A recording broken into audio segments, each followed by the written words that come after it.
പ്രിയപ്പെട്ട തിരുവചനം കൂട്ടുകാരെ, ഇന്ന് മുതൽ നമുക്കൊരല്പം തിരുവചനവും കൂടി വായിക്കാം.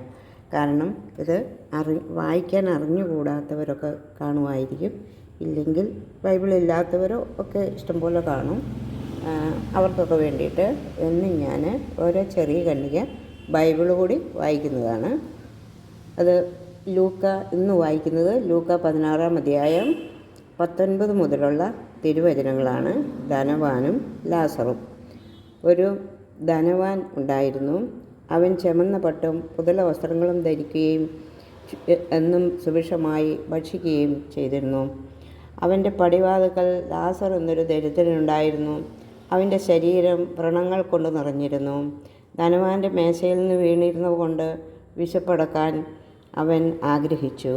നായ്ക്കൾ വന്ന് അവൻ്റെ വ്രണങ്ങൾ നക്കിയിരുന്നു. ആ ദരിദ്രൻ മരിച്ചു. ദേവദൂതന്മാർ അവനെ അബ്രാഹത്തിൻ്റെ മടിയിലേക്ക് സംഭവിച്ചു.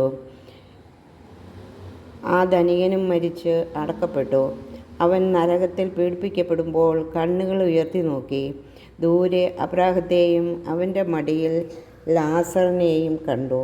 അവൻ വിളിച്ചു പറഞ്ഞു, പിതാവായ അബ്രാഹമേ, എന്നിൽ കനിയണമേ.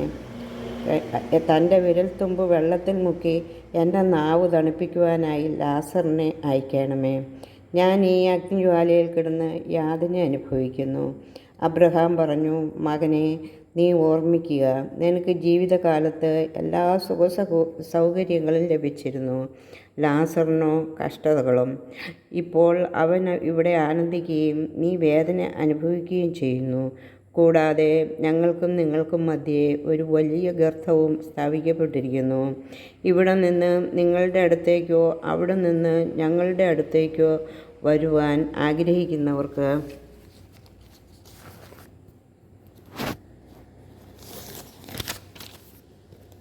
അത് സാധിക്കുകയില്ല. അപ്പോൾ അവൻ പറഞ്ഞു, പിതാവേ, അങ്ങനെയെങ്കിൽ ലാസറിനെ എൻ്റെ അടുക്കിലേക്ക് അയക്കണമേ. അങ്ങനെയെങ്കിൽ ലാസറിനെ എൻ്റെ പിതൃഭവനത്തിലേക്ക് അയക്കണമേ എന്ന് ഞാൻ അപേക്ഷിക്കുന്നു. എനിക്ക് 5 സഹോദരന്മാരുണ്ട്. അവരും പീഡകളുടെ ഈ സ്ഥലത്ത് വരാതിരിക്കേണ്ടതിന് അവർക്ക് സാക്ഷ്യം നൽകട്ടെ. അബ്രഹാം പറഞ്ഞു, അവർക്ക് മോശയും പ്രവാചകന്മാരും ഉണ്ടല്ലോ, അവരുടെ വാക്ക് കേൾക്കട്ടെ.